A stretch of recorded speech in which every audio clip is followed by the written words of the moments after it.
Ja, evenementen hebben het moeilijk. Andere sectoren kregen meer lucht. Iedere sector maakt de balans op. En voor de een is er veel perspectief, voor de ander nog bitter weinig.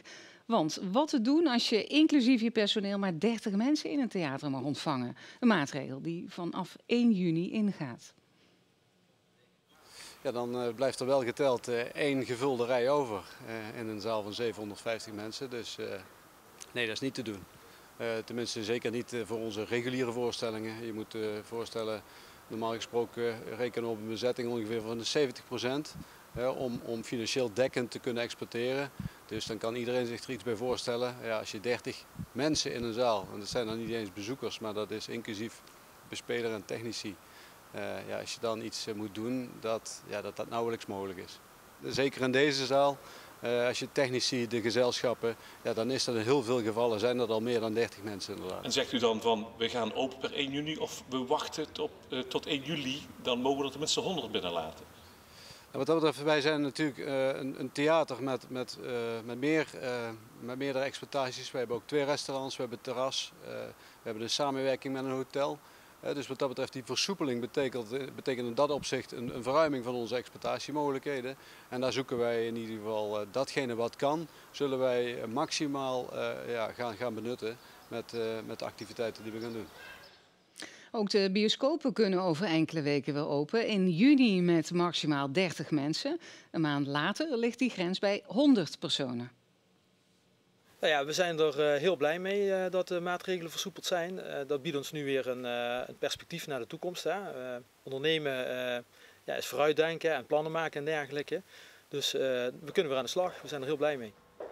We moeten heel goed gaan kijken naar de routing in het pand. Want per ruimte, als we uitgaan van die 30, mogen er 30 mensen in een ruimte zijn. Dat betekent dat we dus films heel gespreid moeten laten starten. Om een voorbeeld te noemen, één film zal om 7 uur starten en de andere om 7:30. Dan hebben we in elk geval ruim een half uur de tijd om mensen de zaal in te laten gaan, plaats te laten nemen, van tevoren nog een drankje te kopen en dergelijke. Onze rijen die staan 1,20 meter uit elkaar. We willen er 1 rij uithalen en alle rijen op gaan schuiven, zodat we aan die 1,5 meter richtlijn voldoen. Zodat we in elk geval van de 8 rijen 7 rijen kunnen benutten. In de rij moet je dan ook nog 1,5 meter uit elkaar zitten.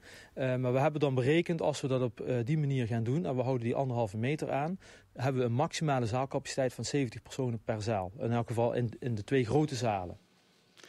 En dan de cafés en restaurants. Ook die gaan stapsgewijs van het slot. Maar is het dan nog wel rendabel om nu snel weer open te gaan? De Gerardeshoeve in Epe heeft als voordeel dat er buiten in ieder geval nog veel plaats is. Buiten doen we met de 1,50 meter kunnen we hier heel gemakkelijk realiseren.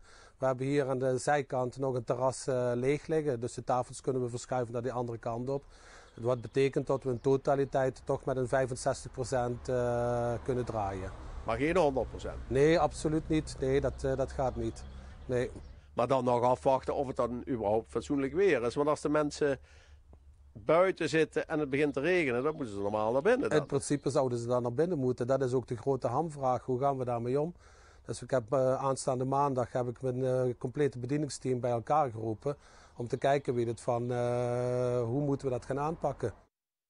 Hier binnen zijn in totaliteit 180 zitplaatsen. Zo. Ja. Maar dan mag je in juni er maar 30 van vullen. 30 en dan moeten we de contactpersonen er nog van aftrekken. Dus de bedieningsmensen. Ja, dus er blijven er 24 mensen blijven over. Dus valt daar nog wat aan te verdienen dan? Daar valt absoluut niets aan te verdienen. Kijk, we doen het voor de gast. We hebben een stukje beleving en tot onze medewerkers die staan te popelen om te beginnen. Om het bedrijf weer een beetje op... Maar omzettechnisch is het een drama. Sportscholen zijn niet blij. Zij moeten volgens het kabinet wachten tot 1 september voordat ze weer open mogen gaan. En ondanks alle mogelijke voorzorgsmaatregelen die inmiddels al zijn genomen. Nou ja, goed, wij zijn natuurlijk sowieso altijd bezig met hygiëne binnen het bedrijf. Dit wordt nu nog aangescherpt.